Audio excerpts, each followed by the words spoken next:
press the bell icon on the YouTube app and never miss another update. Hello all of you, welcome to this session. Digital circuit की previous videos में हम लोगों ने combinational circuits like adder, subtractor के बारे में detail में discuss किया था। Basically output of combinational circuit depends only on present input and it does not have memory, while sequential circuit is a combinational circuit with memory. It means ये 0 या 1 को store कर सकता है। It's output depends on present input as well as past output. थोड़ी देर पहले क्या आउटपुट आया था इस पर भी डिपेंड करेगा कि अभी आपका सीक्वेंशियल सर्किट क्या आउटपुट देगा। For example flip flops. Sequential circuit को ब्रॉडली हम लोग दो कैटेगरी में कैटेगराइज कर सकते हैं। एक होता है एसिंक्रोनस और एक होता है synchronous, depending upon clock signal. Asynchronous की कैटेगरी में आता है latch, time delay circuit and etcetera, while synchronous sequential circuit की कैटेगरी में फ्लिप फ्लॉप आता है। हम लोगों के सिलेबस में फ्लिप फ्लॉप मेंशन्ड है, लेकिन फ्लिप फ्लॉप को समझने के लिए लैच का समझना बहुत जरूरी है। आज के सेशन में हम लोग एसआर लैच के बारे में डिस्कस करेंगे। ये बेसिक स्टोरेज एलिमेंट है, यानी आप इसमें 0 या 1 को स्टोर कर सकते हैं। इट हैज 2 स्टेबल स्टेट्स, इसीलिए इसको बाई स्टेबल भी कहा जाता है। It remains in either of 2 stable states. S stands for set and R stands for reset. SR latch का लॉजिक डायग्राम इस तरह से होगा कि नॉर या नैंड गेट को क्रॉस कपल्ड करते हैं हम लोग इस तरह से कि एक का आउटपुट दूसरे के एक इनपुट में जाएगा और इस तरह से एक रीजेनरेटिव फीडबैक प्रोड्यूस होगा, जो कि किसी भी लैच या फ्लिप फ्लॉप के लिए बहुत जरूरी होता है। एसआर लैच नैंड गेट से भी बनाया जा सकता है एंड नॉर गेट से भी बनाया जा सकता है। आज के सेशन में हम लोग ये दोनों टाइप के एसआर लैच को डिटेल में डिस्कस करेंगे। हम लोग लॉजिक डायग्राम देखेंगे, ट्रुथ टेबल देखेंगे। आज की वीडियो बहुत ज्यादा इंपॉर्टेंट है पूरे सीक्वेंशियल सर्किट को समझने के लिए। वीडियो को एंड तक देखिएगा। वीडियो शुरू करते हैं। Now we will discuss SR latch using NOR gate. सबसे पहले ये नॉर गेट का सिंबल है, यहाँ पे एक बबल होना चाहिए। बेसिकली ये और गेट एंड नॉट गेट का कॉम्बिनेशन होता है, यानी पहले ये ऑरिंग ऑपरेशन करेगा, उसके बाद इसका कॉम्प्लीमेंट कर देगा। यहाँ पर इसका ट्रूथ टेबल है। ट्रूथ टेबल को आप देख सकते हैं कि जब सारे इनपुट्स 0 होंगे तभी आपको आउटपुट में 1 मिलेगा। अगर कोई एक इनपुट भी 1 होगा तो आउटपुट में 0 मिलेगा। तो हम जानते हैं कि 2 क्रॉस कपल्ड नॉर गेट्स को यूज करना है, तो लॉजिक सर्किट एसआर लैच का इस तरह का होगा। आप देख सकते हैं कि फर्स्ट नॉर गेट के आउटपुट को सेकंड नॉर गेट के इनपुट में कनेक्ट किया गया है और सेकंड नॉर गेट के आउटपुट को फर्स्ट नॉर गेट के इनपुट में कनेक्ट किया गया है। इसका 2 इनपुट है R and S, means reset and set, और 2 आउटपुट है। क्योंकि ये दोनों ऑलवेज कॉम्प्लीमेंट होता है, इस वजह से इसको Q और Q बार से इंडिकेट किया गया है। अब हम लोग डिफरेंट केसेस स्टडी करेंगे। केस 1 में हम लोग ये कंसीडर कर रहे हैं कि S इज इक्वल टू 0 है and R is equal to 1 है, और हम जानते हैं कि अगर कोई एक इनपुट भी 1 हो तो यहाँ पर सेकंड इनपुट में 0 हो या 1 हो, आउटपुट नॉर गेट का 0 ही आएगा। तो इस वजह से Q की वैल्यू 0 हो जाएगी। ये 0 वैल्यू सेकंड नॉर गेट के इनपुट में अपेयर होगी और इसके लिए 0 0 इनपुट होगा। इस वजह से 0 0 के केस में इस नॉर गेट का आउटपुट 1 आ जाएगा, यानी when S is equal to 0, R is equal to 1, we will have Q is equal to 0 and Q bar is equal to 1। अब हम देखेंगे कि हम अगर इस इनपुट को रिमूव भी कर दें, यानी S is equal to 0 बना दें, R is equal to 0 बना दें, तो भी हमको Q की वैल्यू 0 और Q बार की वैल्यू 1 मिलेगी। तो हमने क्या किया, S की वैल्यू 0 कर दिया, R की वैल्यू 0 कर दिया। क्योंकि ये 1 यहाँ पे अपेयर होगा तो अब इसकी वैल्यू है, इस नॉर गेट के लिए इनपुट है 0 1 और 0 1 के केस में आउटपुट हो जाता है 0।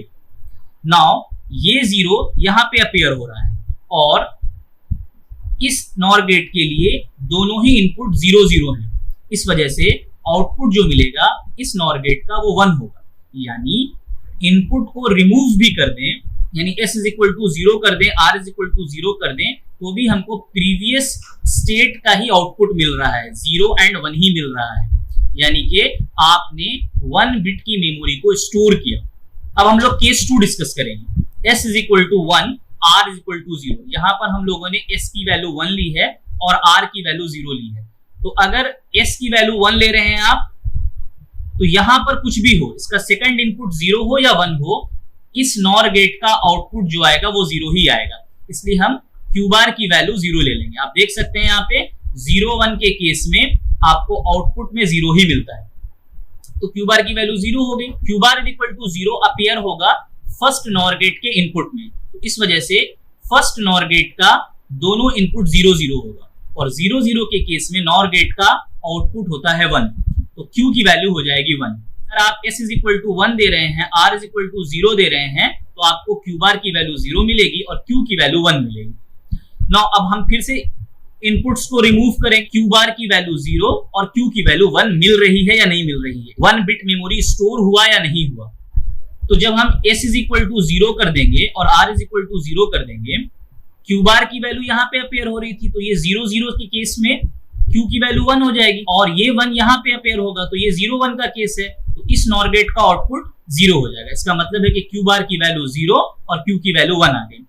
आप इससे पहले देख सकते हैं कि जब आपने S इज इक्वल टू 0 दिया था, R इज इक्वल टू 0 दिया था, तो Q की वैल्यू 0 आई थी, Q बार की वैल्यू 1 आई थी। क्यों? क्योंकि प्रीवियस आउटपुट यही था, और यहां पर same S is equal to 0 और R इज इक्वल टू 0 के लिए Q बार की वैल्यू 0 आ रही है, Q की वैल्यू 1 आ रही है। क्यों? क्योंकि प्रीवियस स्टेट यही था। इसीलिए कहा जाता है कि सीक्वेंशियल सर्किट का आउटपुट सिर्फ इनपुट पे डिपेंड नहीं करता है, बल्कि प्रीवियस आउटपुट पे भी डिपेंड करता है। अब हम लोग थर्ड केस देखेंगे, ये सबसे इंटरेस्टिंग केस है। अगर हम S इज इक्वल टू 1 दे दें, R इज इक्वल टू 1 दे दें, तो क्या होगा? तो यहाँ पे हम 1 दे देंगे, यहाँ पे भी हम 1 देंगे।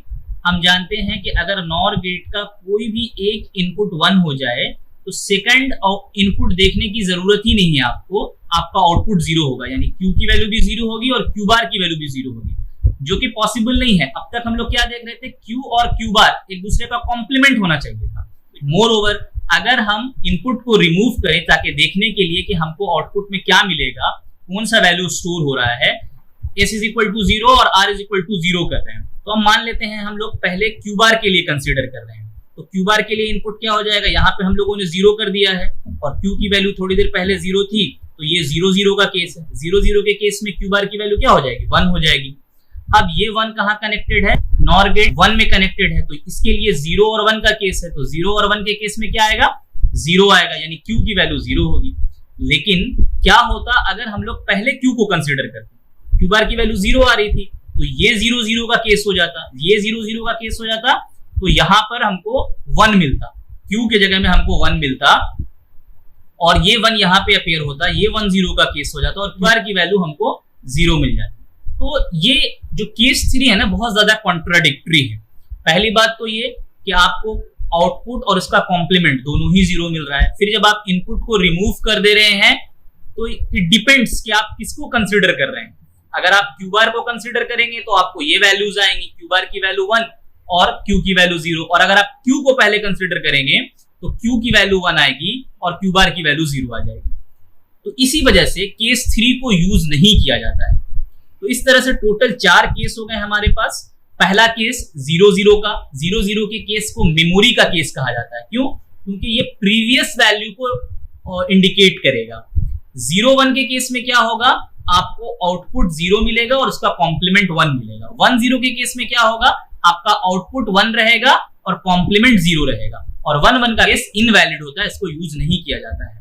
तो आप इस तरह से याद रख सकते हैं, अगर हम यूजिंग नॉर गेट बना रहे हैं तो 0 0 का केस मेमोरी का है। रीसेट अगर 1 पे है, रीसेट कर देने पर आपको 0 मिल जाएगा और सेट कर देने पर आपको 1 मिल जाएगा। तो इस तरह से आप याद रख सकते हैं। अब हम लोग डिस्कस करेंगे SR latch using NAND gate. तो ये NAND गेट का सिंबल है। बेसिकली ये एंड नॉट गेट का कॉम्बिनेशन होता है, यानी पहले ये एंडिंग ऑपरेशन करेगा, फिर उसका कॉम्प्लीमेंट करेगा। ये NAND गेट का ट्रूथ टेबल है। आप देख सकते हैं कि जब सारे इनपुट्स 1 होंगे तो आउटपुट में 0 मिलेगा, अदरवाइज अगर कोई एक इनपुट भी 0 है तो आपको आउटपुट में 1 मिलेगा। ठीक अपोजिट होता है नॉर गेट का। तो ये SR latch using NAND gate का लॉजिक सर्किट है। तो चूंकि नैंड गेट नॉर गेट का अपोजिट होता है, इसी वजह से SR latch using NAND gate का जो ट्रूथ टेबल होगा ठीक अपोजिट होगा SR latch using NOR gate के। यानी इस केस में 0-0 का केस जो होगा वो नॉट यूज केस होगा और 1-1 का केस जो होगा वो मेमोरी का होगा। अगर आप 0-1 लेंगे, रीसेट को 1 करेंगे तो आउटपुट 1 मिलेगा। 0-1 के केस में 1-0 आउटपुट मिलेगा। और अगर आप सेट के केस में 1 रखेंगे तो क्यू आउटपुट जो है वो 0 होगा और क्यू बार 1। यहाँ पे आप देख सकते हैं लॉजिक सर्किट में भी एक चेंज है। यूजिंग नॉर गेट में इस इनपुट को हम लोगों ने आर कंसीडर किया था और यहाँ पर एस कंसीडर किया था, और इस लॉजिक सर्किट में एस यहाँ पर है और आर यहाँ पर है। तो इस तरह से S R latch NAND gate को आप लोग याद रख सकते हैं। इस ट्रूथ टेबल को हम लोग डायरेक्टली यूज करेंगे जब हम लोग S R flip flop discuss करेंगे। तो होप आप लोगों को ये वीडियो समझ में आई होगी। Thank you for today.